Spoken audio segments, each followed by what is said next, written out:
అందరికీ యేసుక్రీస్తు వారి పేరిట వందనాలండి. ఈరోజు ఇలాగా దేవుడు మనకిచ్చిన ఈ గొప్ప ధన్యతను బట్టి దేవుడు ఎంతగానో గణపరుస్తూ దేవుడికి థ్యాంక్ యూ వందనాలు తెలియజేసుకుంటున్నానండి. ఈ దినాన్ని ఈ వీడియో చేయడానికి దేవుడు గొప్ప అవకాశాన్ని నాకు ఇచ్చాడు, మంచి ఆయుస్ని ఇచ్చాడు, ఆరోగ్యం ఇచ్చాడు. మీతో మాట్లాడుకునే గొప్ప భాగ్యమును నాకు దయచేసాడండి దేవుడు. ప్రేమైన క్రైస్తవులారా, ఒక క్రైస్తవుడు బాధ్యతగా ఒక క్రైస్తవుడు చేయవలసిన పనులు గుర్తుకు రావాలని, ఒక క్రైస్తవుడు సమాజానికి ఎలాగా క్రీస్తుని చూపించాలని, క్రీస్తు ఏం చెప్పాడని, క్రీస్తుని ఎలా మనం మాదిరిగా ఉంచుకోవాలని ఈరోజు దేవుడి దయతో మీ ముందుకు రానాకి దేవుడు గొప్ప అవకాశాన్ని నాకు దయచేశాడు. అందుని బట్టి దేవాది దేవుడైన మన తండ్రి, పరలోకముందున్న ఆత్మల తండ్రి, సృష్టికర్త పరమాత్ముడికి మహిమ కలగాలని యేసుక్రీస్తు వారి పేరట ఆయనకి వందనాలు, స్తోత్రంలో థ్యాంక్ యూ తెలియజేసుకుంటూ, మీ సహోదరుడిని మీ వాడిగా మీ ముందుకు రానాకి ఇచ్చిన భాగ్యమును పెట్టి మీకు కూడా థ్యాంక్ యూ అందరికీ. ఈరోజు కొన్ని మాటలు బైబిల్ నుంచి మనం ఈ పరిశుద్ధ గ్రంథం బైబిల్ నుంచి కొన్ని మాటలు మనం జ్ఞానం చేసుకుందాం. పరిశుద్ధ గ్రంథం బైబిల్ నుంచి మనకి దేవుడిచ్చిన గొప్ప భాగ్యం. ఈ పరిశుద్ధ గ్రంథం బైబిల్ నుంచి దేవుడి మాటలు, కొన్ని మాటలు మనం జ్ఞానం చేసుకుందాం. చూడండి, ఈ సాయంత్రకాల సమయంలో ఈ మంచి సమయాన్ని దేవుడు మనకు ప్రాప్తించినందుకు దేవుడికి వందనాలు. మీ అందరికీ థ్యాంక్ యూ. వాక్య సారాంశం మత్తయి సువార్త, న్యూ టెస్టమెంట్ అండి. యేసుక్రీస్తు కాలంలో రాయబడిన న్యూ టెస్టమెంట్. మత్తయి సువార్తల్లో సువార్తని మత్తయ్య గారు రాసిన సువార్త. ప్రేమైన క్రైస్తవులారా, ప్రేమైన నా హైందవ మిత్రులారా, సహోదరులారా, హైందవ బంధువులారా, ప్రేమైన ఇస్మాయిల్ సహోదరులారా, దేవుడి వాక్యాన్ని మనం అందరం నెమరు వేసుకుందాం. దేవుడి వాక్యాన్ని జ్ఞానం చేసుకుందాం.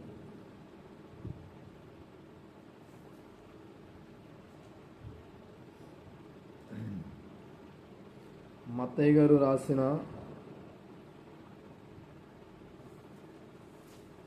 సువార్త అండి.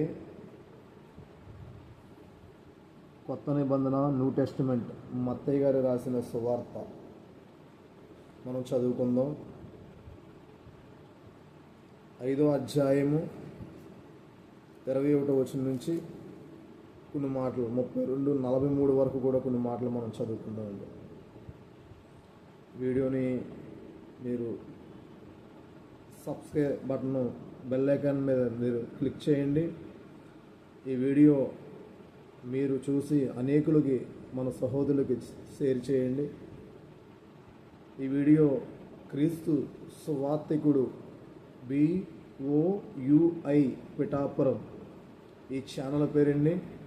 క్రీస్తు సువార్తికుడు BOUI పిఠాపురం. ఏమండి, అందరికీ థ్యాంక్ యూ. నరహత్య చేయవద్దు, నరహత్య చేయువాడు విమర్శకు లోనగును. పూర్వీకులతో చెప్పబడిన మాట మీరు విన్నారు కదా. నేను మీతో చెప్పినదేమనగా, తన సహోదరుని మీద కోపపడు ప్రతివాడు విమర్శకు లోనగునని, తన సహోదరుని చూసి వ్యర్థుడా అని చెప్పువాడు మహాసభకు లోనగునని, ద్రోహి అని చెప్పువాడు నరకాగ్నికి లోనగునని. కావున నీవు బలిపీఠమున దర్పణం అర్పించుచుండగా నీ మీద నీ సహోదరునికి విరోధమైనది కలిగినదా అక్కడ నీకు జ్ఞాపకం వచ్చిన ఎడల, అక్కడ బలిపీఠమున ఎదుటనే నీ అర్పణమును విడిచిపెట్టి మొదట వెళ్ళి నీ సహోదరునితో సమాధానపడుము. అట్టు తర్వాత వచ్చి నీ అర్పణను అర్పింపుము. చూడండి, దేవుడు చాలా చక్కగా యేసుక్రీస్తు వారి కాలములో యేసుక్రీస్తు వారి ద్వారాగా దేవుడు చక్కని మాటలు వివరిస్తున్నాడు మనకి. యేసుక్రీస్తు వారు ఉన్న కాలంలో ఈ మాటలు చక్కగా ఆయన చెబుతున్న మాటలండి. యేసుక్రీస్తు వారు చెబుతున్న మాటలు నరహత్య చేయవద్దని చెప్తున్నాడండి. నరహత్య చేయవద్దు, నరహత్య చేయవాడు విమర్శకు లోనగును. పూర్వీకులతో చెప్పబడిన మాటను మీరు విన్నారు కదా, నేను మీతో చెప్పినది ఏమో, తన సహోదరుని మీద కోపపడి ప్రతివాడు విమర్శకు లోనగును. చూడండి, దేవుడు నరహత్య చేయవద్దు. నరహత్య అంటే ఒక వ్యక్తిని పొడిచి చంపితే అది నరహత్య అంటారండి. ఇండియన్ పీనల్ కోడ్లో ఒక వ్యక్తిని చంపితే అది నరహత్య అంటారు. ఏమండి, అయితే ఇక్కడ యేసుక్రీస్తు అసలు ఆలోచన రాకూడదంటున్నాడండి. చంపుతుంది కాదు, చంపిన తర్వాత వచ్చే ఆ శిక్షణ గురించి కాదు, కానీ అసలు చంపే ఆలోచన మనకు రాకూడదంటండి.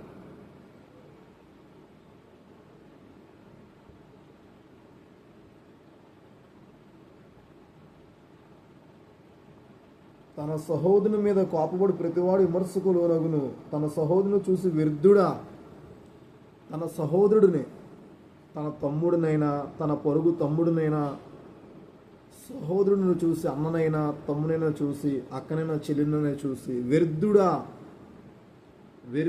అనవద్దనండి. ప్రభు యేసుక్రీస్తు వారి మాటలు మనం జ్ఞాపకం చేసుకోవాలి. ఆయన మాటలు మనం ఫాలో, ఆయన మాదిరిగా ఉంచుకోవాలి మనం. యేసుక్రీస్తు తన సహోదరుని చూసి వ్యర్థుడా అనొద్దన్నాడండి. వ్యర్థుడా అనగాడదంట.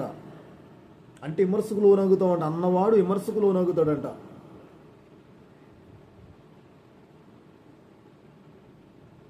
ద్రోహి అని చెప్పువాడు నరకాగ్నిలోనికి లోనగునంటండి. ద్రోహి కూడా అనగాడదంటండి.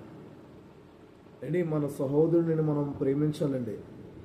యేసుక్రీస్తు మనల్ని ప్రేమించాడు, నన్ను ప్రేమించాడు. మరి నన్ను ప్రేమించి నా దోషాలు, నేను చేసిన ఎన్నో ఆయనకి నచ్చని కార్యాలు నన్ను క్షమించాడు కదండి యేసుక్రీస్తు. నన్ను క్షమించి ఈరోజు మీ ముందు నిలబెట్టాడు కదా.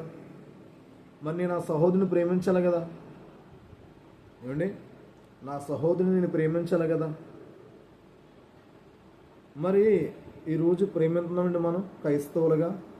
మన సహోదరుల పట్ల ప్రేమ కలిగి ఉంటున్నామా? మన పొరుగువారి పట్ల ప్రేమ కలిగి ఉంటున్నామా?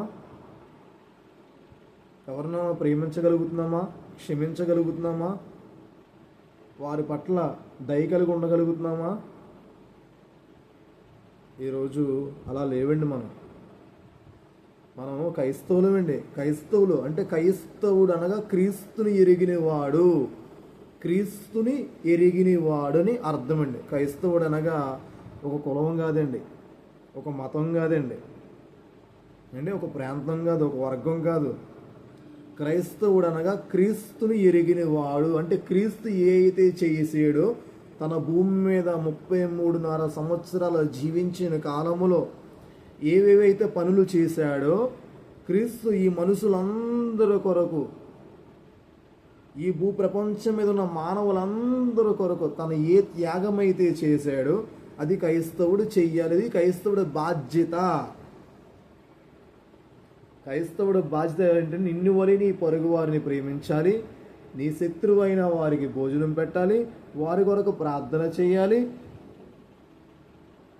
ఇదండి క్రైస్తవుడి బాధ్యత. ఇంకా మనం కొన్ని మాటలు కిందకి వెళ్దామండి. కావున నీవు బలిపీఠం వద్ద అర్పించుచుండగా నీ మీద నీ సహోదరునికి విరోధమైన అనుకూలనది అక్కడ నీకు జ్ఞాపకం వచ్చిన ఎడల అక్కడ బలిపీఠము నెదటిని నీ అర్పణను విడిచిపెట్టి మొదట వెళ్ళి నీ సహోదరుడితో సమాధానం పడము. చూడండి, లోన ఒక తలం పెట్టుకుంటాము, నా సహోదరుని మీద కోపం పెట్టుకుంటాను, వాడి మీద దూషణ పెట్టుకుంటాను, వాడి మీద చెడు ఆలోచన పెట్టుకుంటాను. నేను యేసుక్రీస్తు మందిరంలోకి వెళ్ళి, చర్చిలోకి వెళ్ళి, ప్రార్థనా మందిరంలోకి వెళ్ళి, దేవాలయంలోకి వెళ్ళి నేను యేసుక్రీస్తుకి బలి అర్పిస్తుంటాను. బలి అనగా ఏంటి? ఫ్రూట్స్, ఫలాలు, అర్పణ. ఒక అర్పణ మాట. అర్పణ ఆయనకు అర్పిస్తుంటానమాట. ఫ్రూట్స్, ఫలాలు, ప్రార్థనలు అక్కడ ప్రార్థన చేసుకుంటూ ఆయనకు అర్పిస్తాను. దేవా, నాకు చేసిన ఉపకారాలకి థ్యాంక్ యూ, నా కుటుంబాన్ని కాపాడుతున్నందుకు థ్యాంక్ యూ, నన్ను వర్ధిల్లపు చేస్తున్నందుకు థ్యాంక్ యూ అంటాను. అయితే ఇక్కడ దేవుడు నీలో చెడు ఆలోచన పెట్టుకుని అర్పించవద్దు అంటున్నాడండి.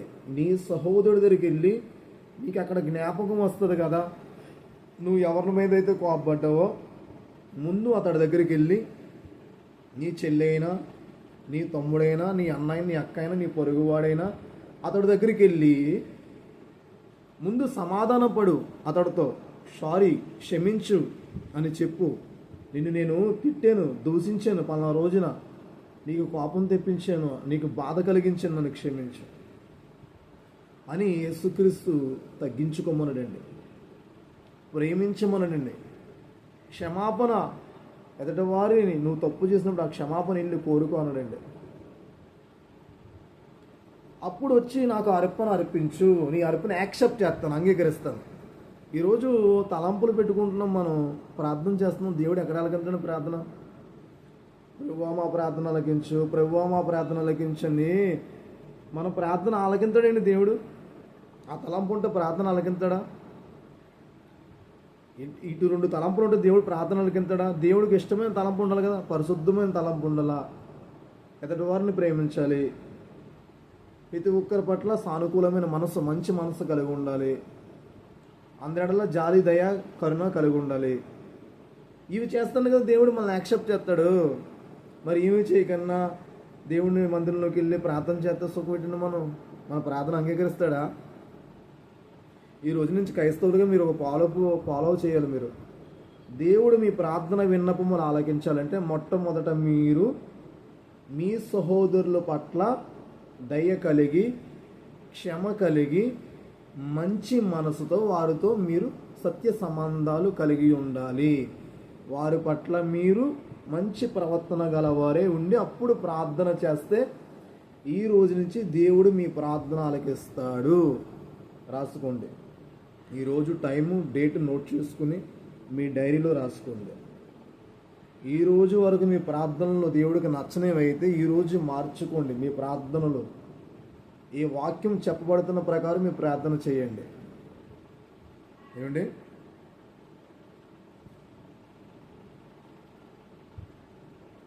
అర్పణ అర్పింపుము. నీ ప్రతివాదితో నీవు త్రావులో ఉండగానే త్వరగా వానితో సమాధానము పడుము. చూడండి ఎంత చక్కగా చెప్తుందో బైబిల్. నీ ప్రతివాదితో త్రావలో ఉండగానే సమాధానం పడమంటున్నాడు దేవుడు. సమాధానం పడము.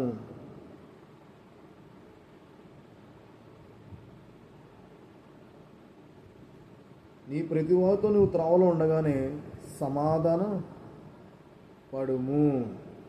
ఏమండి? 25 వచ్చిందండి. మత్తయి గారు సువార్త 5వ అధ్యాయం 25 వచ్చింది.